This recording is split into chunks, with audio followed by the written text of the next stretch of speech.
So I think to answer your question, I think you said like, how did I, unlock that? And I think for me it was actually just really the device of having a having a dead friend who was with you at every moment, for better or for worse. That Mhm. was that was funny, that was funny. That for me is what it was, because in the military, humor is something that is just as present as shining in your boots. It's just like we talk. It's how we communicate. It's how we kind of come together and become a family. It's how we get through hard times. Something that we do as veterans as well. Despite what I think a lot of films and TV shows might have you think, veterans are not broken.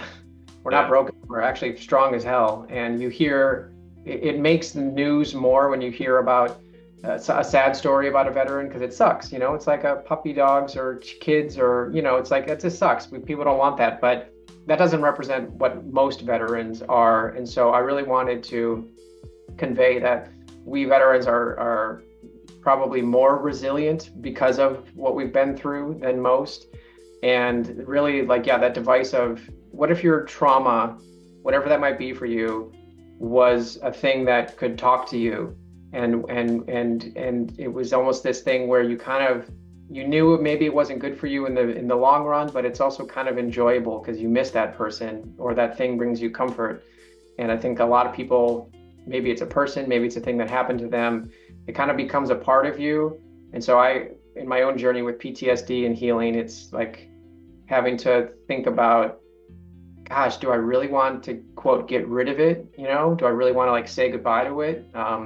And that's kind of the journey for Merritt in the film. Is it a tricky business as a storyteller to like there'll be a great scene like with Merritt like sharing a lovely story about like why she joined the army in the first place. But then you'll hear Zoe say, "Ah, can you just give this Email to me the me in rest of an this. Yeah. email?" Which is funny because like all throughout the film, you'll have like tones that are happening simultaneously as you Yeah. spoke to the humor. So I'm just curious if it's tricky business to kind of capture these two halves of our brain. It 100% is. I give a ton of credit to, I think, Natalie Morales, who plays Zoe specifically. That's a tough role to do. You have to be the jester, in a sense, in this film. And also, Natalie is playing a character who is alive in some scenes, so a real person with real motivations. And then in other scenes, she's dead. And is she a ghost? Is she a manifestation? What would that character's motivations even really be? Is it really just Merritt's brain that is kind of thinking what she might say in those situations? So like, but then really just that levity, that was tough. And Natalie does such a good job. She's so dry. She's so dry and so funny.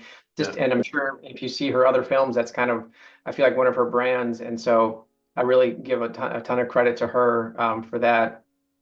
And one of the things that I was an influence for me was Good Will Hunting. Mm, And remember Robin Williams, this scene, how he's talking about his wife who passed away, and he says how she used yeah. to fart Yeah. at Yeah. night, yeah, and would wake the dog.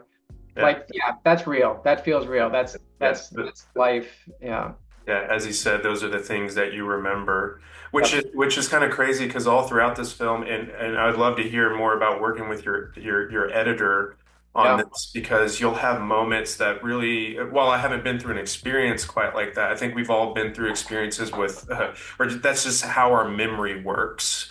Yep. We'll like lock on to like these details that may seem insignificant in the scheme of things, but there's those little things, the glances or the faces that Zoe makes to her while they're in certain places, or her reaction, or even some of the horrific moments, because there's a moment of horror in the bar. So Right. I'm curious about kind of capturing those authentically as well.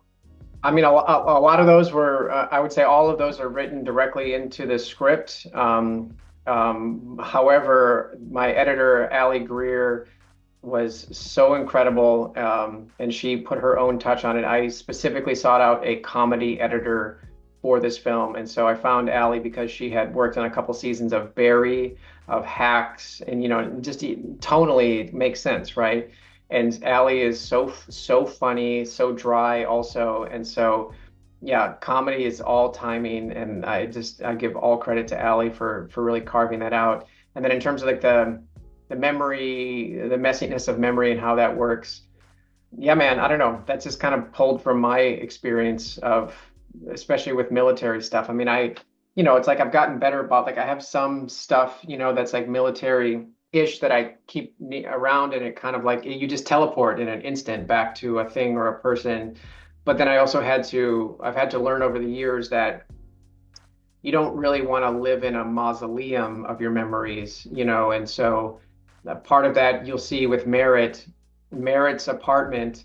And again, 93% of this film is autobiographical to me. Obviously, I made changes to the gender of the leads and a few other things, but Merritt shines her shoes or her dusts her shoes off, just like we did in the military. She's got the dog tag.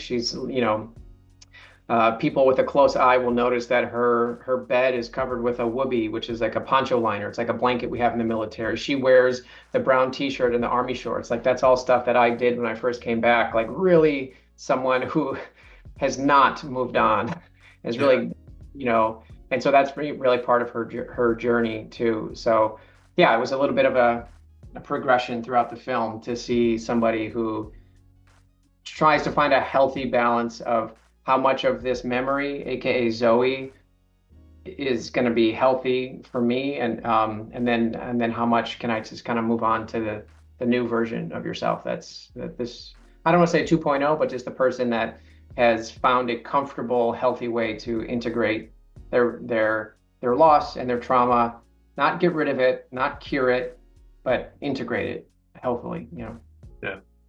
And I know we're just about out of time, but if it's okay, I'd like to Yeah, quickly for sure. ask about, you already mentioned it close to the top here, talking about like how it's not just PTSD that's explored here. We have like, with the character Alex, we have failing marriage, we have friendships, we have Alzheimer's, all kinds of things, and or even just regular commentary on all kinds of things, like whether it's humorous or truthful, like when they first get to Mara's grandfather's land, as Zoe says, like your grandpa lives on a horror movie set, and then it just gets into like the killers that live in Oregon, and then Right. like this is how Yeah. these movies start. Merritt says a comment like I feel like you're there's something wrong with your brain, and then Zoe's like, "Or is it yours?" It's just Oh, like all, dude, deep cuts, Preston. Hell yes, I really appreciate that. Yeah.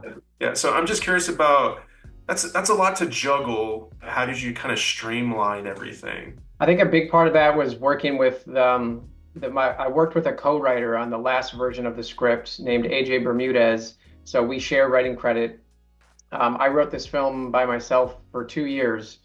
Started in COVID, wrote it a million times, rewrote page one rewrites 4 times. I think I got to version 30. But I always knew at the very end that I wanted to work with a writer who was not a veteran and who was female because these characters were female. So AJ is one of the smartest, most eloquent writers that I know, and I was introduced to her through a co-producer named Liz Manischel. So grateful to Liz for that. And so a lot of that stuff is really me bringing to the table all my stuff, my pain, and like military humor and all these other things, but then having a different voice and perspective, add in little lines here and there, but also just restructure because AJ and I completely tore apart the script at the very end and then put it all back together. And I don't know, this sounds a little bit hokey, but filmmaking it might be the most collaborative art form, and this story is so personal to me, so autobiographical, but I wanted it to be my story, but then other people's as well. So changing the gender of the protagonists, bringing in someone like AJ to add her take on things, working with an editor like Allie. It was like a community effort.